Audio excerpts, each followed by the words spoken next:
What we need right now is a source for great leads, and I found it. It is called Pipeline Pro Tools. So about 90 days ago, I booked a demo with them. And in that demo, we reverse engineered my business. We figured out how many leads we needed to get in order to get to the closings that we want. And they gave me a playbook to use in order to get that. So I've been using it for 90 days. We've gotten 12 qualified leads, and about half of them are already under contract or closed, which is great.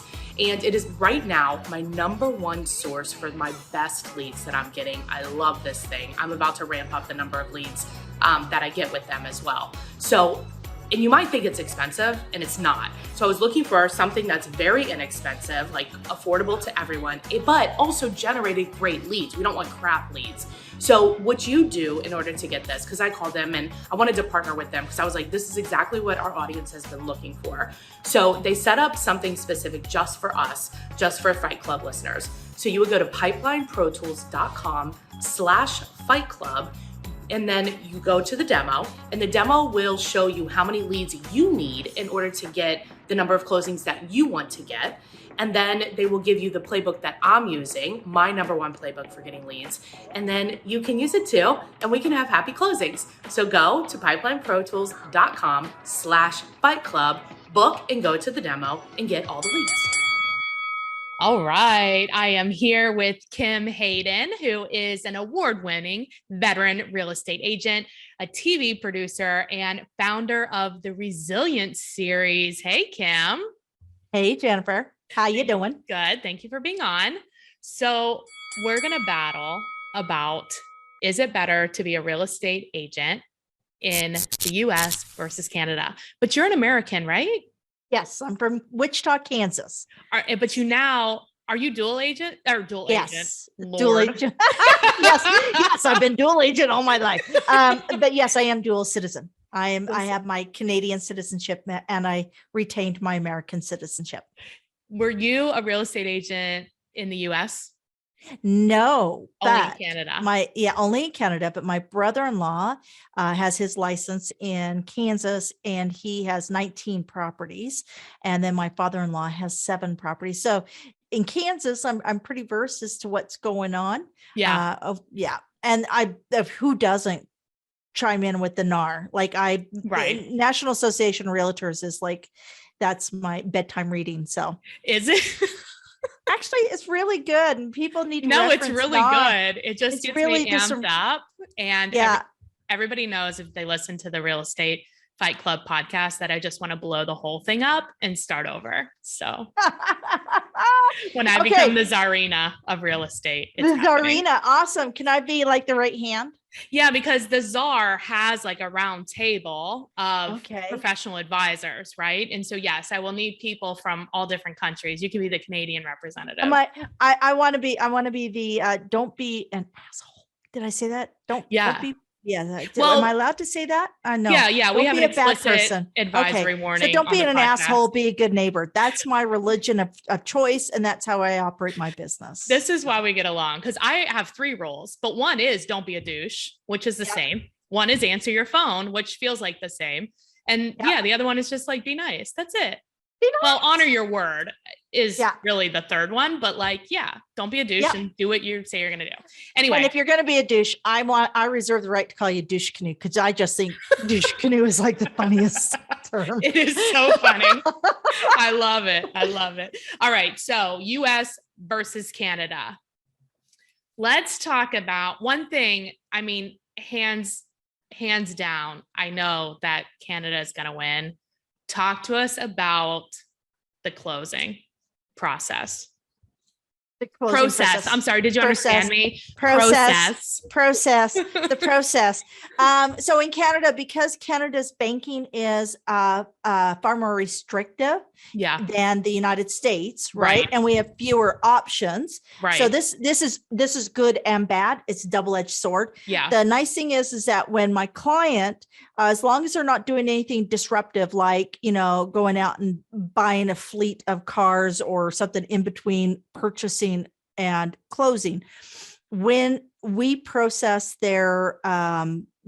contract, Mhm. right? Mhm. Their contract, one of them is a condition of finance. Right. So they So go that's and like they the same as here, yeah. but The banks, as soon as they approve it, it's guaranteed. If it's a 60-day, 90-day, 120-day, whatever the length of time for closing, it's still guaranteed. So we don't run into those, will the money come through or not? and Which, see, I feel like in the US, and I think even though we have like a lot more options and a little bit more flexibility, I feel like that can still happen in the US and it just doesn't. It's annoying. yeah, it's interesting, and it could. I think that it's funny because the UK operates much like the US. You never know it Most closes until countries, yeah. if the bank is lending money, in most countries around the world, except for the US, the bank, before they say yes, they will lend the money, they like check shit. Yeah, exactly. Oh yeah, you're going through a full Yeah. credit. You have everything that you would have at closing time in the US, you do in the first week Yeah. or two of presenting that offer. Well, in like there's always, of course, it's like the 80-20 rule, right? Like you have the 20% of lenders that do those checks and you can count on them and all this stuff, right? But you have the 80% that are just like, oh yeah, they qualify. And you're like, based on what? I'm reading your letter and you didn't check anything. Well, Like and student loans and medical debt. And the biggest things people do that screw up closing a house is they go buy a new car. or furniture. Furniture. On credit. Furniture. Yeah. It's like, why? Stop it. Stop it. Just get into the house. Then you can celebrate. Well, I think like from a lending perspective, unfortunately, I think that Canada wins that one. Do you agree? Yeah, it is far more restrictive, and we have fewer banks because we're heavily regulated. However, it is really nice when you don't have to worry about that. Yeah, exactly. They can worry about moving, and they can worry about everything else. They know that is done. Yeah. As long as something, yeah. As long as But they don't what are the quit their other job. Let's talk about the contract and the contract conditions. So you have I feel like it's similar, right? Like you have lending, like what else do you have in there? Maybe I can finance and home inspection are the two primaries. That's what we see on everything. Almost everybody, Canada's as far as Canadians in general. This is my perspective. So all the Canadians that listen to this and want to write in and say, I'm the douche canoe. This is just my perspective. Please write into hello@resilientseries.com. You can reach Kim there. I find that Canadians are just more conservative in general. And that's reflected in our banking. It's reflected in everything. But so with them being conservative, they tend to not move around as quickly. They tend not to, and they want that home inspection. They want to know exactly what they're getting. Yeah. And I know that right now with the market as crazy it is, you can't put a home inspection on there, and you better find the money somewhere else, right? Mm-hmm. So it's very interesting. Those are our two primaries. I don't usually get much. It could be condo documents. We have a ton of condos.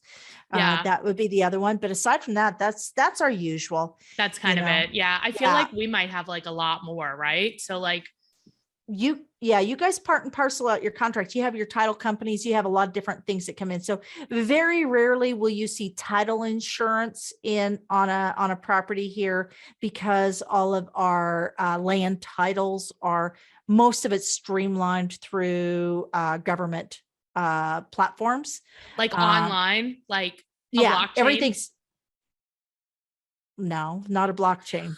No, it's just yet. Like through our government site. Yeah, that'd be interesting. But no, you just go through City of Calgary and all your titles are on there. $10. I can pull. Oh my gosh. You know that we service, I think I'd have to count them, but I want to say like 10 different counties. And some of our counties, it's not online at all. Like for title, you have to like literally go there and like look like through the file cabinet. Yeah, but the United States is older, and B, it's funny because Canada is geographically a larger country, but it only has 10% of the population. So it was easier, I think, for Canada to transition everything over to digital. Like we were using ATM machines and debit cards a decade before everybody else was down there. I mean, I was down there and some dude's writing a check for $2.38. And I'm going, can I just tap? Can I tap? Can I tap? Right.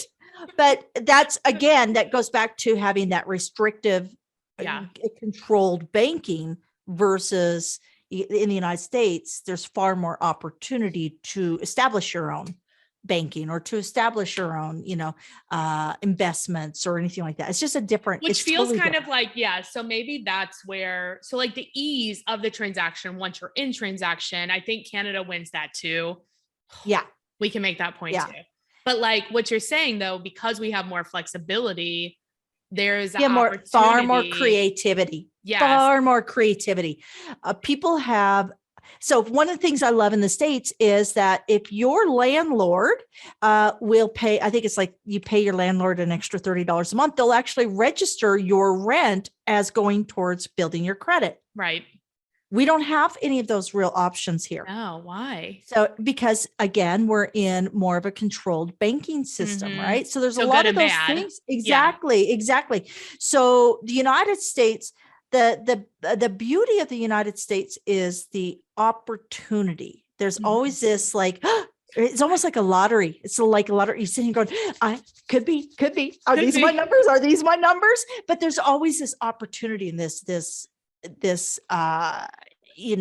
solutions. If somebody feels that they hit a wall, somebody else is going to go out and start, a banking or a loan, a savings loan, or they'll create a pool of, or they'll do something. Yeah. The creativity, find a solution. The creativity is what we win.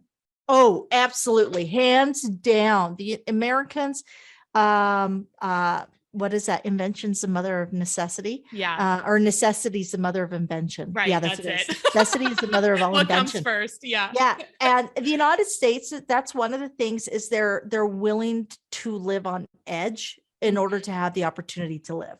Finally, we win something. Well, that's why in the United States, you have more multi-millionaires. You have big risk, big reward. That's exactly. Yep. That is the United States. Yep.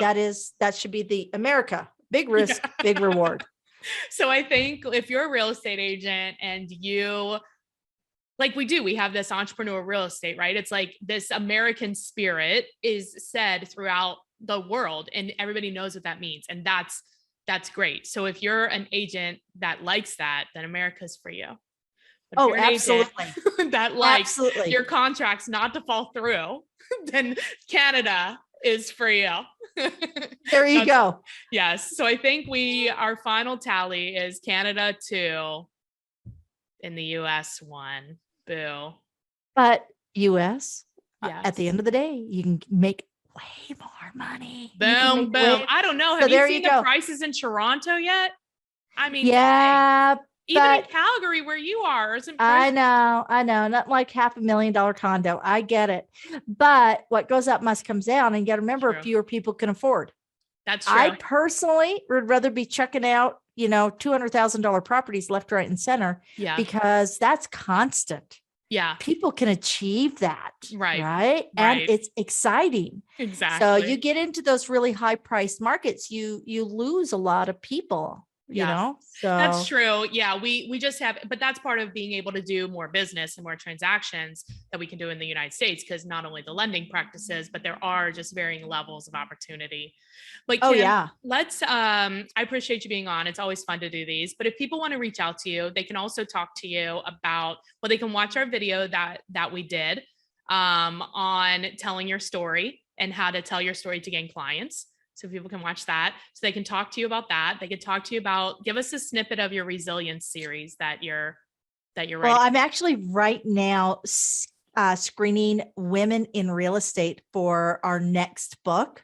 Nice. So we'll have a book, a conference, a TV channel for it. Nice. And everything. So the resilience series is literally taking entrepreneurs. So female founders, entrepreneurs, coaches, and real estate agents, and putting that level of polish and professionalism, and making them micro celebrities within their community through true credible assets. That's awesome. And how can they reach out to you about that and find out more information about that? hello@resilientseries.com. Awesome. Well, I really appreciate you being on, Kim. Thank you so much. Will do. Bye. Awesome. See ya. Why do 85% of real estate agents get out of the business in less than 3 years? Well, the main factor is that these agents don't realize that they own their own business. So my coach, Coach John Kitchens, has put together a free clarity report for us. This is whether you want to earn $100,000 this year or $1 million. This report will give you the clarity you need to thrive in your business and not be a statistic. Go to coachcodeclarity.com for your free clarity report outlining what your success looks like. Don't forget to hit the subscribe button so you don't miss a podcast.